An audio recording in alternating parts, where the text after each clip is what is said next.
He ruled Boston's underworld with fear and cash, then fed the FBI secrets to keep his crown. James Whitey Bulger built the Winter Hill Gang into a machine that ran rackets, moved drugs, and erased rivals. He played both sides, and for years it worked. Those secret ties to the FBI bent the system. Agents tipped him to witnesses and raids, and rivals disappeared. When it finally cracked, the fallout exposed corruption and a trail of bodies. After 16 years on the run, agents caught him in 2011 in Santa Monica. In 2013, a jury tied him to murder, extortion, and money laundering. He got 2 life sentences plus more time. He barely spoke in court or out, which adds to the chill around his story. His end came fast. On October 30, 2018, hours after transfer to a West Virginia prison, inmates hunted him. The attack was planned and quick, about 7 minutes, and guards found him unresponsive soon after. He was 89, frail, and marked as an informant. His last words remain a mystery. There is no public record of any final statement, no dramatic confession. Silence, then violence, then a body on a cell floor. This post walks through those final hours, what we know and what we do not. It also lays out the crimes that made Bulger infamous, from street hits to rackets that bled neighborhoods. You will see how a mob boss hid behind a badge and why that betrayal followed him into prison. If you care about true crime with stakes, this is the case. Old Boston, corrupt lawmen, a cunning boss, and an ending that still sparks questions. Read on to see how power, fear, and secrecy pulled the strings right up to the last minute. From street tough to mob king, Whitey Bulger's early years. Before the headlines and the hideouts, James Whitey Bulger learned how power worked on the corners of South Boston. He grew up in crowded flats, heard the hiss of radiators in winter, and watched men earn respect with grit, not titles. The streets taught him how to read faces, spot fear, and move money quietly. Those lessons stayed with him long after he left the projects. The roots of a criminal mind in South Boston. Bulger was born in 1929 to an Irish Catholic family that struggled to stay afloat. His father, a laborer who lost an arm in an accident, could not always find steady work. The family moved into the public housing projects in 1938, a step down that stamped the kids as poor in a city that kept score. Bulger hated the pity, and he hated the limits that came with it. Southie had its own rulebook. Loyalty to the block came first. You kept quiet, you paid your debts, and you did not run to the cops. The older kids formed tight crews, looked after their own, and fought outsiders who tried to push in. Bulger found his place fast. With pale blonde hair, he earned the nickname Whitey, though he preferred Jimmy. He wanted a name that sounded like a man, not a joke. School never stuck. He skipped classes, roamed the streets, and chased money. By his mid-teens, he ran with a local gang known around town. He had his first arrest at 14. The charges grew from petty theft to larceny and armed robbery. Judges sent him to juvenile reformatory, where he learned a harder lesson. Violence worked when charm did not. He came out leaner, meaner, and sure of his path. The Irish mob scene in Boston shaped his early ideas of power. Southie shot callers controlled bookmaking, shylocking, and after-hours bars. They were not flashy, they were steady and feared. Bulger watched, listened, and took notes. He learned which bookie paid late, which bartender kept a list of names, which cop looked the other way. In that world, knowledge was a weapon. His early hustles were small but smart. He moved hot goods for quick cash. He rented out protection near bookmaking pads, not with a pitch but with a stare. He loaned small sums at a price, turning desperation into profit. These were not random grifts. They were practiced, tight tests of control, message, and timing. Each score taught him how to scale. Neighbors recall a kid who kept his head even when fists flew. He was not a loudmouth. He studied people till he found the nerve that made them fold, then he pressed it. If you paid, he protected you. If you crossed him, he made sure you did not do it twice. That mix of fear and favor became his signature. The forces around him kept steering him forward. The older Irish crews, some tied to figures like Donald Killeen, showed the ladder he could climb if he stayed useful and stayed quiet. South Boston's code backed it up. Silence meant safety, loyalty meant survival, poverty meant hunger, and hunger sharpened him. He began to see the neighborhood not as home but as a market. Every bar stool, every parking lot, every small debt could be turned into leverage. There were breaks in the path. He enlisted in the Air Force in 1948, tried a straight track, and ran into trouble there too. Fights, discipline problems, and a return to old habits followed him out. By the early 1950s, he was back in Boston with old friends, tighter routines, and a colder view of risk. Time in and out of custody only hardened him.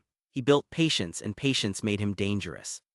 His climb from street tough to local enforcer did not happen in a flash. It came in steps that felt normal in Southie.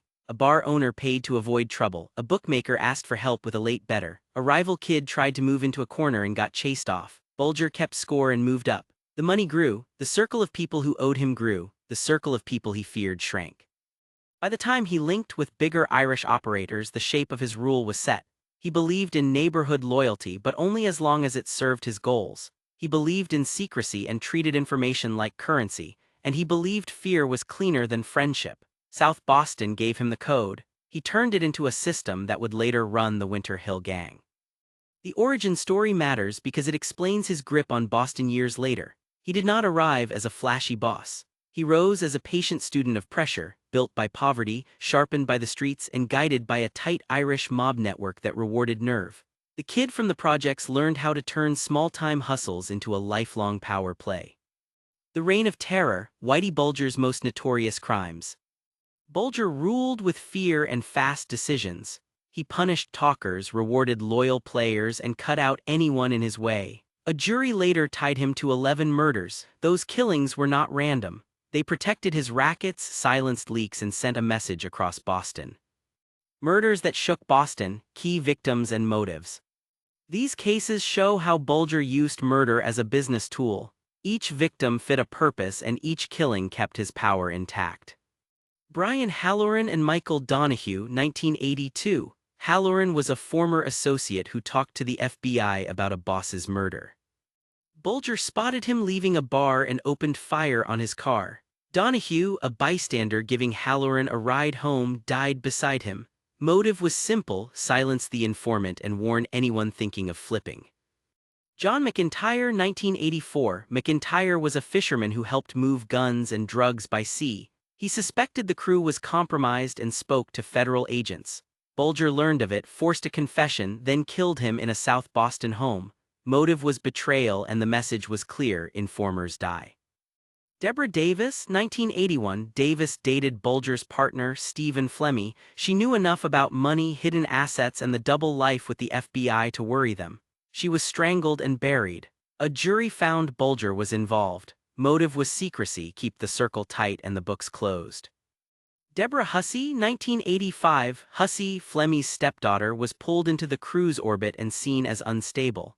When she became a risk, she was killed and hidden the same way. The jury tied Bulger to her murder. Motive was control: remove a threat inside the house.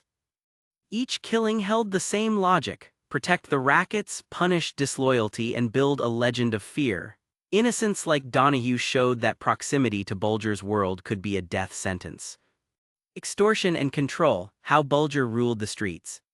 Bulger did not just push rivals around, he built a system that taxed the city's shadows. He controlled who could gamble, lend, deal, or run a bar in South Boston and beyond.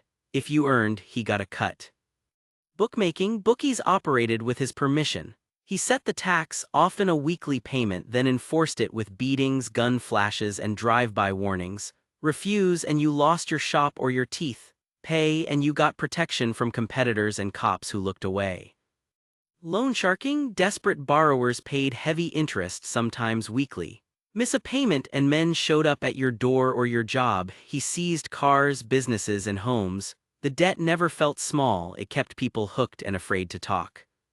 Protection money, bar owners, strip clubs, and small shops paid for peace. That payment bought freedom from vandalism, fights, and surprise visits. He controlled doormen, parking lots, and cash rooms. If trouble arrived, it was fixed fast. If anyone stopped paying, trouble arrived again. Drug shakedowns? Even when he claimed he hated drugs, he let dealers work if they paid tribute. He taxed cocaine and marijuana crews and used muscle to keep outsiders from moving in. He picked winners, then skimmed profits without touching the product. Violence made it all work. He sent hitters to break hands, knock out owners, and shoot into doors. He used fear, not contracts. He paired that with information. His FBI ties helped him dodge raids and spot snitches. That edge protected his money and helped him stay one step ahead. The cash stacked up. Agents later found more than $800,000 hidden in walls when he was caught in Santa Monica. He laundered money through real estate, safe deposit boxes, and trusted fronts. He kept records tight and he moved fast when heat rose. Bulger ran Boston's underworld like a brutal franchise. You ran your piece, but you paid him first. He set the rules, controlled the flow, and punished disrespect. That model kept him rich and kept neighborhoods quiet. People locked their doors and kept their heads down because they knew who ran the block. The FBI's dirty secret: Bulger as a protected informant. Behind the murders and rackets sat a quiet pact. James Whitey Bulger fed the FBI high-value tips, mostly on the Italian mob. In return, he got cover. Not a paper shield, but a live one, cleared by an agent who grew up in the same neighborhood and knew exactly what Bulger wanted. That arrangement shaped Boston crime for 2 decades and warped federal law enforcement in the city. The deal did not just blur lines, it erased them. Bulger's crew operated like they were untouchable because inside information kept them a step ahead. Rivals went down, Bulger did not. That was the point. The corrupt deal that let crime slide. FBI agent John Connolly recruited Bulger as a confidential informant in the mid-1970s. The pitch was simple. Bulger would deliver intelligence on the Patriarca crime family and other rivals. Connolly would keep Bulger safe from heat that could shut down his business. It looked like an intelligence win. It ran like a protection racket. Here is how the arrangement worked in practice, based on court records and Justice Department findings. Priority status: Bulger and partner Stephen Flemmi were treated as top sources. Their tips fueled cases against the Patriarca family. This made them valuable inside the bureau and bought them room on the street. Early warnings: Connolly fed them inside updates on investigations. The Justice Department's Inspector General reported that Connolly warned Bulger of a pending arrest. That alert let him disappear and avoid an indictment that followed. File shaping: agents falsified or shaded informant reports to protect Bulger. Connolly accepted gifts and cash, then wrote paperwork that made Bulger look useful and clean. The paper trail told one story, the street told another. Precision: tips on rivals: Bulger's information helped target competing crews. Arrests and wiretaps hid his enemies, clearing his path while agents praised the source who made it happen. Damage control: when rumors tied Bulger to murder or extortion, friendly agents pushed back inside the office. Doubt in, case out. The pattern became routine. Real examples show the protection at work. The getaway before the takedown: as federal charges neared in the mid-1990s, Connolly tipped Bulger to the sweep. Bulger fled Boston and stayed free for 16 years. He was not lucky, he was warned.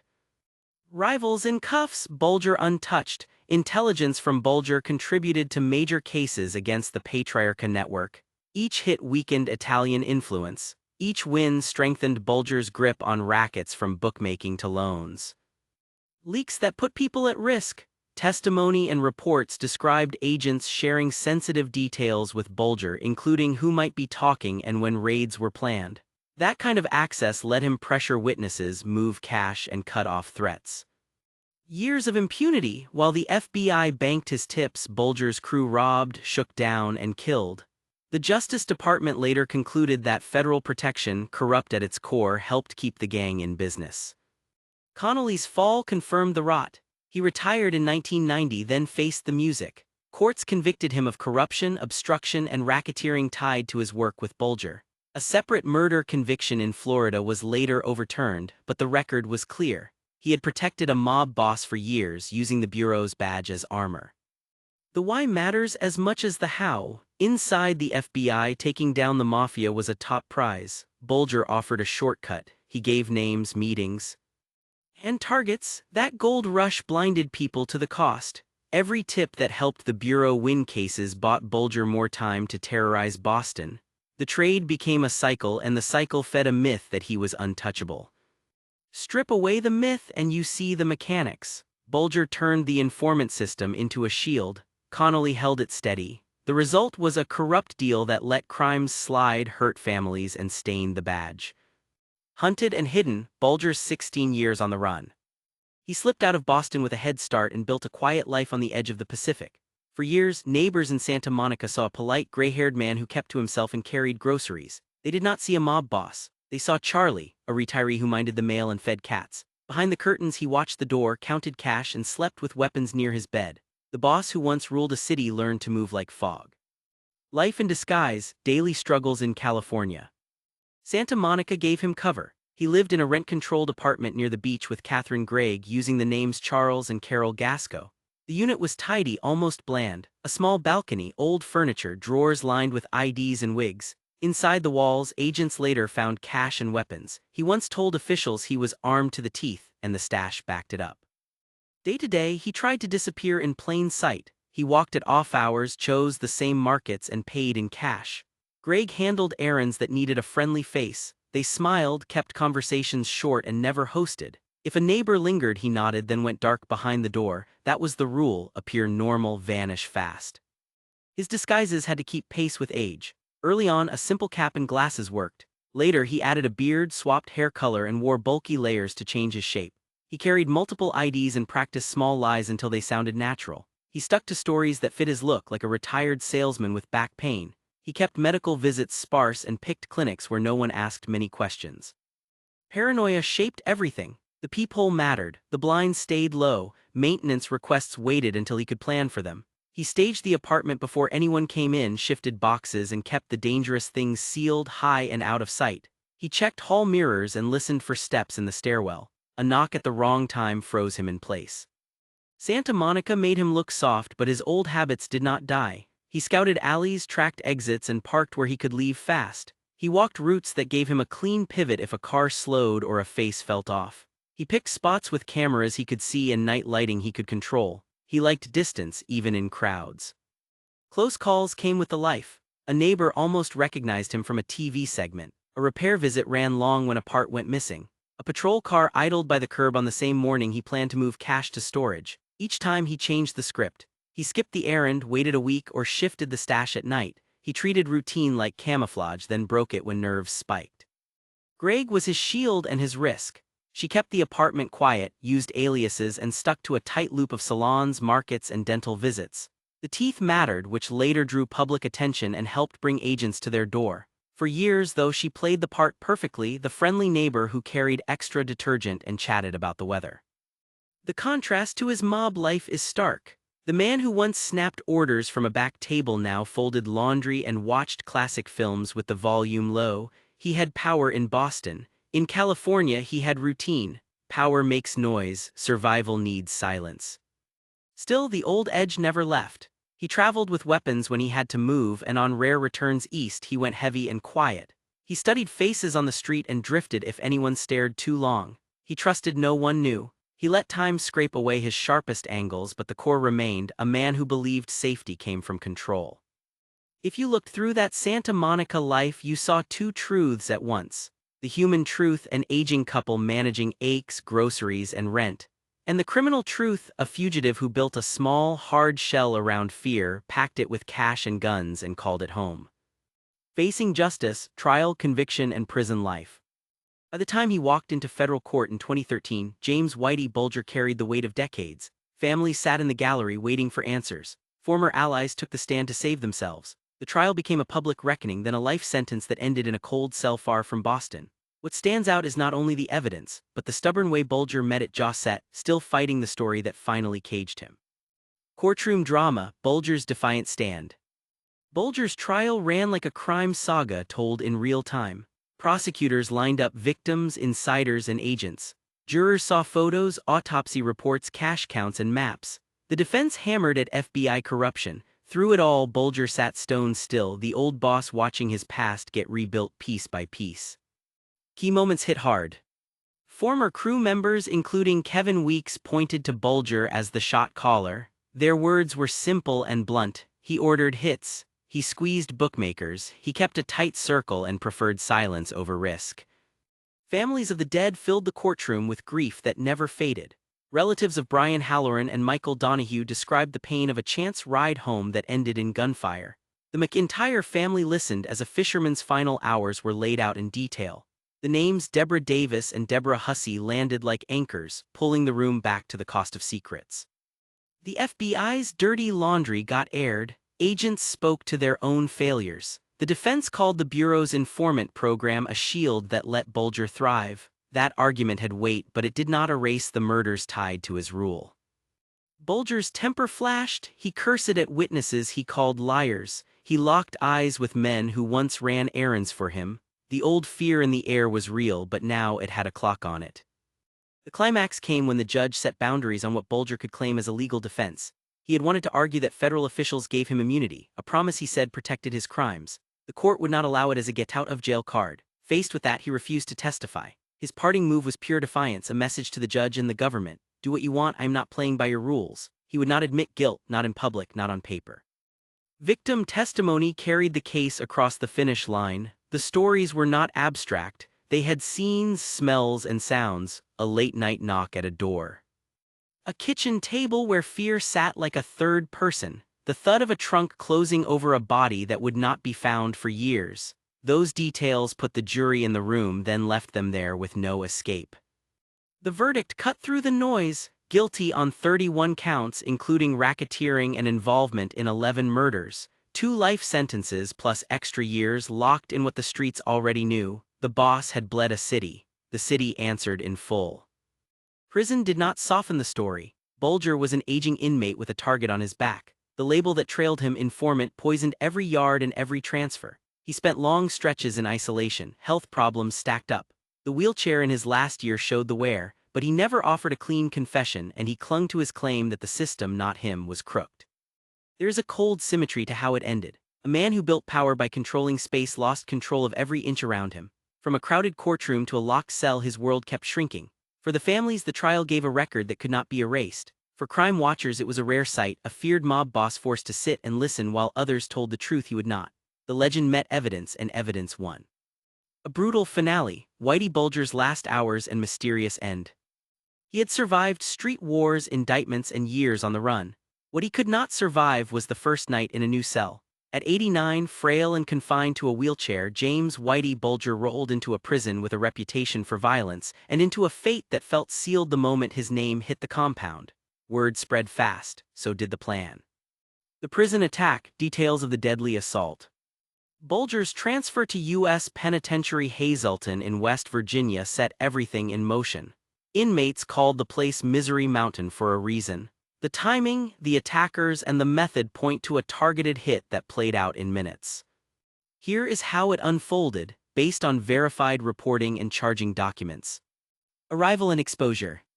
Bulger reached Hazleton on October 30, 2018 and was placed in general population, despite age and health concerns. Inmates and staff knew a high-profile prisoner was coming. Word of his reputation as an FBI informant moved ahead of him. A cell assignment that invited risk. He was assigned to a housing unit where veteran inmates had freedom of movement. The placement, combined with his condition, made him easy to approach and hard to protect. Planning inside the unit. The day before his arrival, one accused inmate made a phone call that flagged they were ready for a high-profile target. Attackers chose a spot out of direct camera view. They knew the blind angles. The weapon and the rush. At first light, 2 inmates entered Bulger's cell. A third stayed outside as a lookout. The weapon was simple, a padlock wrapped in a sock. It is a classic prison tool, quiet and brutal. 7 minutes of violence. The beating was quick, about 7 minutes, and focused on the head and face. He suffered severe blunt force trauma. Responders later described him as unrecognizable. The discovery. Guards found Bulger unresponsive in his cell shortly after the attack. Efforts to revive him failed. He was declared dead at the scene. Who was accused? Fodio's Freddie Gesh, a reputed New England enforcer with a known hatred for informants, was charged. Paul DeCalogero, linked to a Boston area crew, was charged as an attacker. Sean McKinnon was charged as the lookout and later pleaded guilty to making a false statement to a federal agent in connection with the case. Why Bulger was marked. Inside any prison, the label snitch is a target on the back. Bulger's long history as an FBI informant made him an instant enemy, especially among inmates with ties to organized crime. The move to Hazleton, a facility with staffing problems and a violent reputation, raised the odds that someone would act on that hatred. Aftermath and scrutiny. Reports later said inmates had even placed bets on how long he would last. Federal reviews criticized the handling of his transfer and housing, but did not find criminal intent by staff. The core facts remained. A notorious informant was placed in reach of men who despised informants, and he was dead within hours. Bulger's injuries told the story. The attack targeted his face and head, a choice meant to erase and punish. It matched the motive that mattered most inside the walls. To many men there, he was not a boss or a legend. He was a rat, and in prison that is a death sentence. Bulger's shadow still hangs over Boston. Neighborhoods remember the fear, the payoffs, and the quiet grief. Families carry names that became case files, then headlines, then loss that never fades. Power once felt local and personal, and it scarred the city. His story also exposed the cost of a broken bargain with law enforcement. The FBI scandal showed how access and ego can rot a mission. When loyalty shifts to informants and wins on paper, truth gets buried. Oversight, transparency, and courage are not extras, they are the job. The fascination endures because every layer cuts deep. A mob boss hiding behind a badge. A city trapped between fear and silence. A fugitive turning a bland apartment into a bunker. Then an old man wheeled into a cell, and a violent end that felt inevitable. True crime fans keep returning to this case for more than gore. They return for motive, method, and the system that looked away. They weigh loyalty and treachery and the price paid by people with no power. The stakes feel real because they were. Take a breath and sit with the lessons. Justice needs daylight, strong rules, and people who refuse the easy win. It needs stubborn patience, even when the streets cheer a quick fix. What do we owe the victims when the system fails them twice? If this story moved you, share it, discuss it, and press for better standards. Hold power to account, whether it wears a suit or carries a badge. Keep reading, keep asking for receipts, and keep your curiosity sharp. The next case will test the same nerves. Thank you for spending time on this hard history. Remember the names, not just the legend. Let the final word be simple and firm. Fear fades, accountability should not.